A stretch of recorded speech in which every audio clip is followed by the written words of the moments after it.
Hello friends, स्वागत है आपका मेरे यूट्यूब चैनल इन्फोटेक सैफ में। और आज की इस वीडियो में मैं आपको बायोस चिप और बायोस के बारे में कुछ बताऊंगा और फर्मवेयर के बारे में भी कुछ बताऊंगा।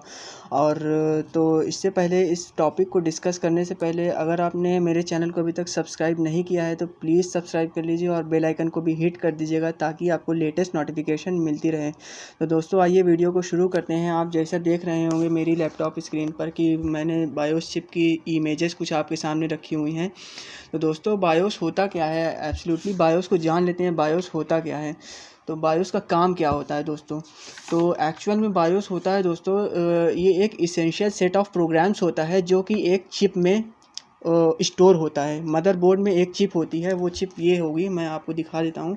ये चिप है, आप देख सकते हैं, ये छोटी सी चिप है। और इधर भी मैं आपको दिखा देता हूँ कि ये है मदरबोर्ड में वो चिप है जो जिसमें बायोस स्टोर होता है। और ये भी लिखा हुआ होता है, साफ साफ बायोस लिखा हुआ होता है, आप उसको बहुत ही आसानी से ढूंढ सकते हैं। ये बायोस चिप होती है जिसमें बायोस का प्रोग्राम स्टोर होता है। और बायोस का काम यही होता है कि वो जो है तो एक इंटरमीडियरी का काम करता है कंप्यूटर हार्डवेयर और ऑपरेटिंग सिस्टम के बीच में। वो एक इंटरमीडियरी का काम करता है, मतलब कम्युनिकेशन को इस्टेब्लिश करता है। और फिर मैं आपको बताना चाहूँगा कि ये ऑपरेटिंग सिस्टम कम्युनिकेट कर ही नहीं सकता विदाउट बायोस। और क्या होता है कि इसकी 4 जॉब होती है, 4 मेन फंक्शंस होते हैं बायोस के, जो मैं बताना चाहूँगा आपको। पहला होता है post power on self test होता है, और दूसरा होता है बूट स्ट्रैप लोडर होता है, और तीसरा होता है सेटअप यूटिलिटी प्रोग्राम, और चौथा होता है बायोस ड्राइवर। तो अगर मैं पोस्ट की बात करूं तो पावर ऑन सेल्फ टेस्ट क्या करता है। पावर ऑन सेल्फ टेस्ट जो है तो वो डायग्नोस करता है प्रोग्राम को कि वो सही से रन हो रहा है कि नहीं, मतलब सारे जितने भी पार्ट्स, हमारे पेरिफेरल पार्ट्स जितने भी कनेक्टेड हैं, कीबोर्ड, मेमोरी, रैम, हमारी जितनी भी कनेक्टेड है हमारी मदरबोर्ड से, वो सारी सही से काम कर रही हैं कि नहीं। मतलब कह सकते हैं कि जैसे ही हम अपने पीसी को स्टार्ट करते हैं, सबसे पहले बायोस का पोस्ट काम करना स्टार्ट करता है। और फिर दूसरा बूट स्ट्रैप लोडर होता है जो कि क्या करता है, हमारे ऑपरेटिंग सिस्टम को रैम में ले जाकर के लोड कराता है। दूसरा मेन काम बायोस का ये होता है। और तीसरा मैं आपका मेन काम बता दूं तो तीसरा होता है हमारा setup utility programme. Setup utility programme का काम ये होता है कि ये इंफॉर्मेशन स्टोर करता है, सिस्टम से रिलेटेड जितनी भी इंफॉर्मेशन होती है वो सारी एक स्टोर करता है बायोस चिप में ये भी। और बायोस ड्राइवर क्या करता है, बायोस ड्राइवर जो होता है वो प्रोग्राम्स का एक कलेक्शन होता है जो कि स्टोर होता है ईईपी रोम में या ईपी रोम में स्टोर होता है। ये 2 चिप्स होती हैं बायोस की अलग अलग। ये एक तरह से हम कह सकते हैं ईईपी रोम जो है तो वो लेटेस्ट चिप है, और ईपी रोम उसके बाद वाली चिप है, मतलब ये सबसे लेटेस्ट है ईईपी रोम। तो ये इन दोनों ही मतलब प्रोग्राम्स का जो कलेक्शन होता है वो उनको ले जा करके इन चिप्स में वो स्टोर करता है। और ये डिपेंड होता है कंप्यूटर के डिज़ाइन में, मतलब मदरबोर्ड की कंप्यूटर के डिज़ाइन पर ये डिपेंड होता है कि कितना हमारा मतलब अच्छा काम कर रहा है बायोस का चिप, और कितनी अच्छे से वो प्रॉपर हमारे प्रोग्राम्स को ले जा करके स्टोर कर रहा है हमारे कंप्यूटर में।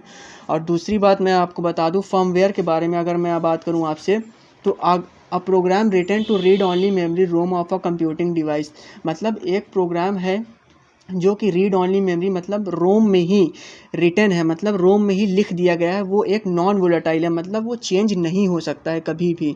और दूसरी बात मैं बता दूं तो ये हो जाएगा हमारा it performs operation such as initialising the devices. मतलब ये डिवाइस को इनिशियलाइज करता है, और इसका भी काम सेम होता है कि ये सभी पेरिफेरल डिवाइसेस को चेक करता है, और उनको चेक करने के बाद आगे उसका प्रोसेस बढ़ाता है, तभी हमारा पीसी ऑन होता है। हम एक तरफ से इसको कंप्यूटर की लाइफ कह सकते हैं, मतलब कंप्यूटर की लाइफ यहीं से स्टार्ट ही होती है, बायोस से ही स्टार्ट होती है। तो बायोस का फुल फॉर्म भी यही होता है, बेसिक इनपुट आउटपुट सिस्टम। मतलब ये इनपुट आउटपुट सिस्टम को ही मैनेज करता है, और ये इंश्योर करता है कि सभी हार्डवेयर डिवाइसेस जो अटैच हैं हमारे कंप्यूटर में वो परफेक्टली और प्रॉपरली काम कर रही हैं कि नहीं हमारे बायोस में। तो दोस्तों, अगर मैं नए बायोस की बात करूँ तो हमारा नया बायोस जो होता है वो यूईएफआई होता है, मतलब यूनिफाइड एक्सटेंसिबल फर्मवेयर इंटरफेस जिसको बोलते हैं।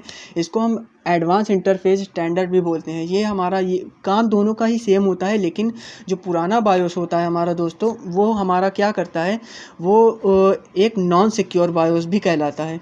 और जो नया बायोस होता है वो यूईएफआई के तौर पर आया हुआ है, जिसको रिप्लेस करके, पुराने बायोस को रिप्लेस करके यूईएफआई लाया गया है। और वो क्या करता है, काम दोनों का ही सेम होता है, लेकिन वो पुराने बायोस को रिप्लेस करके लाया गया है। तो UEFI का भी मतलब आप समझ गए होंगे। और इसके भी मेन 4 जॉब्स होते हैं जैसा कि पुराने बायोस का था, लेकिन इसमें कुछ एडवांस फीचर भी इन्होंने दे दिए गए हैं। माइक्रोसॉफ्ट ने कुछ एडवांस फीचर भी दिया है। तो यहाँ पर बायोस डिज़ाइन कर रहा है इस टाइम 2 कंपनीज डिज़ाइन कर रही है, जैसा कि मैं बताना चाहूँगा आपको। पहली तो हो गई हमारी इंटेल की कर देती है, और दूसरी हो जाएगी हमारी एक अवार्ड होती है, अवार्ड फेनिक्स भी होती है, वो भी कंपनी हमारी बायोस डिज़ाइन करती है। तो दोस्तों अब मैं आपको बायोस एक्सेस करना बता दूं, तो बायोस की एक्सेस करने की बात यहाँ पर आती है। तो बायोस एक्सेस होता है पीसी में, नॉर्मल पीसी में तो डेल से हो जाता है, लेकिन अगर आपको बायोस एक्सेस करना हो लैपटॉप में, तो लैपटॉप में बायोस F2 से एक्सेस होता है, और हमारा एस्केप से भी एक्सेस होता है। तो बायोस को एक्सेस करना भी मैंने आपको बता दिया है, अभी मैं प्रैक्टिकल भी थोड़ा आपको बता दूंगा। और दूसरी चीज़, तो दोस्तों जैसा कि आप देख सकते हैं कि मेरा बायोस खुल गया है और मेरे कंप्यूटर की स्क्रीनिंग बंद हो गई, क्योंकि कंप्यूटर जब रिस्टार्ट होता है तो उसकी स्क्रीनिंग बंद हो जाती है, इसीलिए मैं अपने फ़ोन से रिकॉर्डिंग कर रहा हूँ। तो आप देख सकते हैं कि मेरी लैपटॉप स्क्रीन पर बायोस खुल गया है, और ये मेरा पुराना बायोस है, लेगेसी बायोस है, ना कि UEFI है। UEFI होता तो दोस्तों इसमें मेरा माउस भी काम करता है, यहाँ पर मेरा माउस काम नहीं कर रहा है। यहाँ पर मेरा सिर्फ एरो की काम करेगा, सिर्फ एरो की काम करेगा, सिर्फ तो देखिए मैं यहाँ पर टैब चेंज कर रहा हूँ, एरो की से टैब मेरा चेंज हो रहा है, और ये मेरा पुराना बायोस है, ना कि UEFI है।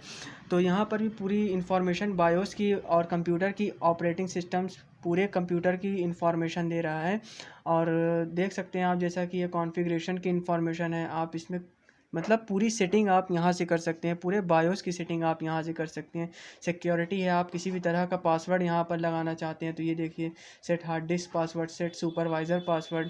और बूट का ऑप्शन भी है, मतलब अगर आप अपने कंप्यूटर को बूट करना चाहते हैं, किसी दूसरे ऑपरेटिंग सिस्टम में बूट कराना चाहते हैं, तो यहाँ पर हार्ड डिस्क सेलेक्ट करने का ऑप्शन होता है, और फर्स्ट बूट प्रायोरिटी सेलेक्ट करने का ऑप्शन होता है कि आपका कंप्यूटर मतलब बेसिकली कहाँ से लेगा, बता दूंगा। और दूसरी चीज़ मैं बताना चाहूँगा कि अगर आप बायोस GUI मोड पर पाना चाहते हैं, कि मतलब GUI मोड पर कैसे आप बायोस की डिटेल्स ले सकते हैं, तो मतलब ग्राफिकल यूज़र इंटरफेस पर, तो आप रन कमांड नॉर्मली ओपन करिए, Windows+R मैंने ओपन करा, और यहाँ पर MS Info 32 लिख देते हैं, MS Info 32, और बस एंटर कर देंगे इसको। आप देख सकते हैं कि बायोस की पूरी डिटेल यहाँ पर आ गई, BIOS version and date Lenovo 29C9, मतलब पूरी डिटेल, SM बायोस वर्जन 2.6 आ गया है हमारा, और बायोस मोड लेगेसी है हमारा, मतलब कि ये पुराना बायोस है हमारा, मतलब UEFI नहीं है। तो और ये देखिए हमारा बायोस का वो भी आ गया, मॉडल नंबर भी आ गया है। बायोस वर्जन और डेट मेन होता है दोस्तों, क्योंकि अगर हम जब भी किसी फर्मवेयर या बायोस को अपग्रेड करते हैं तो ये सबसे इम्पॉर्टेंट होता है हमारे लिए, कि मतलब हमें ये पता होना चाहिए बायोस का मतलब बायोस का सीरियल नंबर, बायोस का वर्जन, बायोस का डेट, ये सब हमको पता होना चाहिए। सो फ्रेंड्स, अगर वीडियो अच्छी लगी हो तो प्लीज़ लाइक और शेयर कर दीजिएगा। Thank you so much.